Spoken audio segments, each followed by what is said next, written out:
The big question. I have sciatica, this sharp shooting pain that runs down my leg. What am I supposed to do?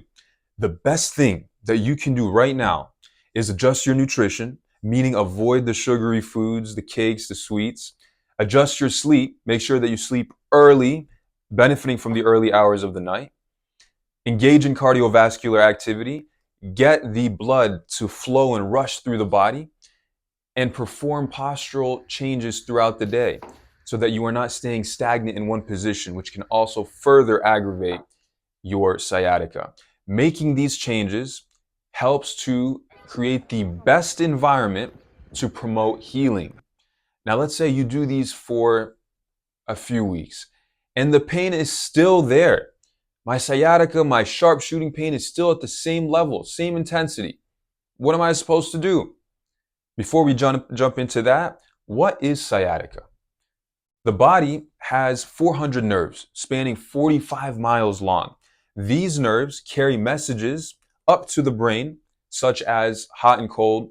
If you touch a stove, you got to get messages up to the brain so they can protect you. Soft or sharp, pressure, etc.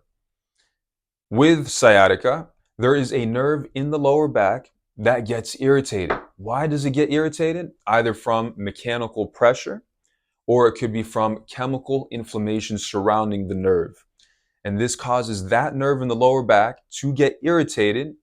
And then guess what happens? Many more messages bombard the brain, extra and extra messages. So the brain is seeing all these extra messages and it sends a signal. What is that signal? That is the signal of pain, so that it can limit the movement, it can protect you, it can guide the healing process. So one may ask, okay, why does the pressure and the inflammation happen in the first place? The most common culprit, a disc herniation, which you may have done an MRI and you've found. And some people have sciatica and they don't even find disc herniations. But to make the argument easy here, the most common culprit is a disc herniation. And there is good news. If you've had a disc herniation, guess what?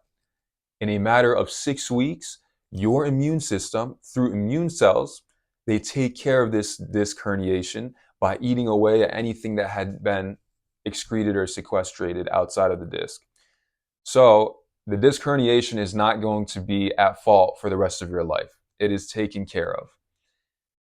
And someone again may ask, okay, what about in the beginning? Would movement, exercise, performing activities, would this make my disc herniation worse? Especially if it takes about maybe 6 weeks for the disc herniation to get healed? No, it's a big no. Why? Because once a herniation has happened, moderate levels of exercise, basic movements like walking, are not going to exacerbate the condition. Movement and blood flow is so important at this stage because it helps to regenerate nerves. It helps to reduce the irritation at the nerves by calming down the nerves through chemical release. It also prevents scar tissue from adhering, from sticking on the nerve itself, which can also be a source of pain in the long run. And movement and exercise can just put you in better spirits. It lifts your mood. It continues to make you feel like you're capable of doing things rather than avoiding everything altogether. So now that we understand what sciatica is, if you're still feeling this pain and this issue after a few weeks of lifestyle adjustments, then we need to start focusing on targeted exercises at the lower back so that we can reduce the sensitivity of the nerves in that region. What kind of exercises?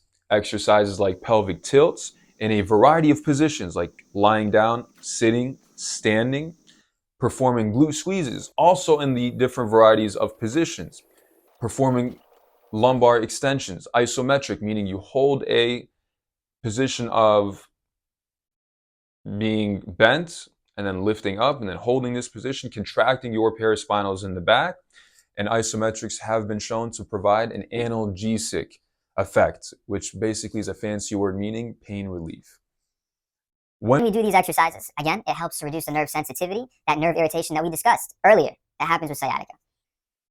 Okay, so I've done now these targeted exercises, but coach, I am still feeling the pain. maybe it's not as bad as in the beginning, but I'm still feeling the buzzing. I'm still feeling the pins and needles, the tingling, especially when I'm sitting down in the car driving after a while, or if I'm sitting down at work for too long, or if I'm sleeping and I had a bad night's sleep, or if I was tying my shoes, I still feel the pain sometimes. There are three main reasons why pain can get triggered even with no serious issue or no traumatic injury. Number one is a delayed reaction to too much activity.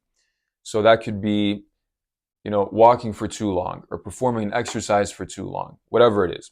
The second thing is nerves that get stretched from either sleeping, sitting, or tying your shoes. And then lastly, inflammation that covers the whole body from poor lifestyle choices or even from sedentary activity. Sitting is actually the new smoking. So how do I know if I'm doing too much? It is the principle of graded exposure. We start easy, maybe a 5-minute walk, one set of 10 reps of a certain exercise, and build slowly over time. What about for my nerves when they get stretched? The same principle, graded exposure to stretching the nerves. Start easy, let the nerves, when they're irritated, calm down, and then build the tolerance of stretch over time. What about lifestyle? Does it really have a huge impact on my nerves like that? Oh, yeah, absolutely. When you don't eat right, when your sleep is not good, when you're not walking and engaging in activity throughout the day, inflammation starts to build. And guess what your nerves are highly sensitive to, or what they highly respond to? Inflammation in your body. So we need to make sure that our lifestyle is on point so that we can promote desensitization of these nerves. So now, okay, I've done the exercises, I've done the graded exposure, I've started easy and built slowly, but the symptoms are still just as bad. It's not getting better. Then we would potentially consider things like spinal injections, surgeries, although I would warn you, make sure that you've doubled down, exhausted all your other options before considering these procedures. Why? Because they do carry risks, such as weakening the connective tissues around your lower back, the tissues of your body. And that is why we also offer natural guidance for those who have been stuck with persistent lower back pain, with this persistent sciatica. We give you the guidance that you need to overcome this issue by also giving you the right framework, the right beliefs, so that when you perform movements, it reinforces healthy beliefs that influence your overall nervous system. We offer discovery calls, free discovery calls, and this helps to give us information about your story, your case, and to see if we can actually help you or not. And of course, we do the best we can to help every single person that has back pain get better, inshallah. So if interested, hit the discovery link down below, schedule an appointment, and I hope to see you soon.